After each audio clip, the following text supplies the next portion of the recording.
following video showcases the views and opinions of young adults from the age group of 9 to 18 years. This is an attempt to get students to speak about issues that are close to their heart. Watch and get a glimpse of what the future of India is thinking and where is India's youth headed. Viewers are requested to consider the student's age before judging and voting. Hi, I'm Diya Narang, and this talk is for all those people who give time undeserved importance. I believe that time does not exist. I can see many widened eyes and mouths hanging wide open. Yes, you all heard me correctly. And no, you didn't just suddenly develop a hearing problem. I said that time does not exist. Now, what is this? This is a clock. What does it measure? Time? I say clocks do not measure time.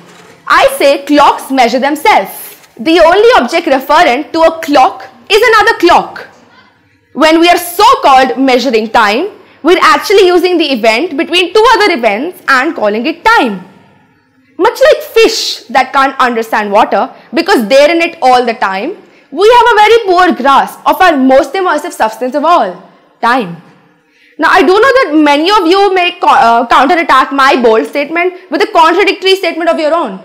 People may go ahead and say that if time didn't exist, we could think away wrinkled skin and experiences, clocks could go backwards, and eggs could unscramble. Well, I do agree with you, and these examples do contradict what I have to say. But here's my take on it. Is it because of time that these events occur and cannot occur in reverse? Or does time only exist and cannot exist in reverse because these events occur in a straight linear manner? In my contention, time exists only because consciousness does.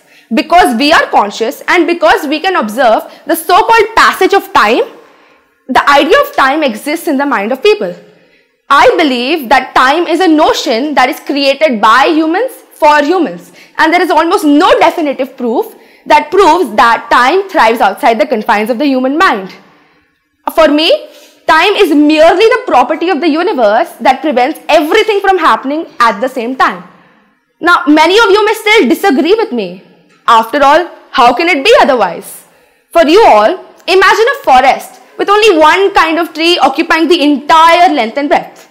And now imagine another forest with a myriad number of trees in all shapes and sizes, with the intermingled fragrances of a slew of vibrant flowers wafting in the air. Which scenario do you prefer? The second one, right? However, our idea of time is very much like the first forest. If there is only one kind of tree planted in our mind, then our mind will brim with monotony. The beauty of a forest lies in its acceptance of all seeds, like ideas of other people, and its diversity, like a variety of ideas. Now, we all think differently, and that is what makes us human. Will a change in perspective be the end of the world? No, right? For most people, time is the shifting of the hands of the clock. For others, it is the grains of sand dropping in an hourglass, the setting sun, or even the lengthening of a shadow. As for me, time is a philosophy to be debated. Now, the reason I chose this topic is because I'm afraid of being left in the dark about how much time do I have left at hand. Now, have you ever just sat somewhere deep in thought, thinking about how the thought of dying tomorrow sounds like the most bizarre thing you heard all day, and yet it is a very real possibility nonetheless? Have you ever thought about when you will have no time left at all, or when the world will have no time left at all?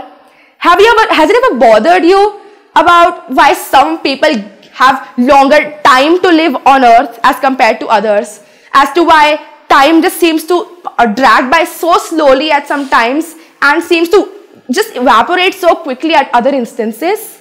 Yes, the ambiguity that surrounds the concept of time made me question its existence. Now, rather than basing my entire belief on such a vague idea, I'd much rather believe that time didn't exist at all.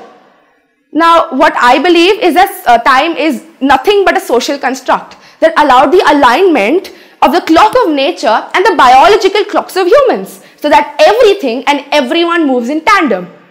The intention of this talk was to get you all to delve deeper and think more closely about the concepts we think we know, but in reality we do not, such as time. So I'd like to get the debate started on does time exist? Thank you. Don't forget to like and subscribe. This video is brought to you by Suyojit Viridian Valleys.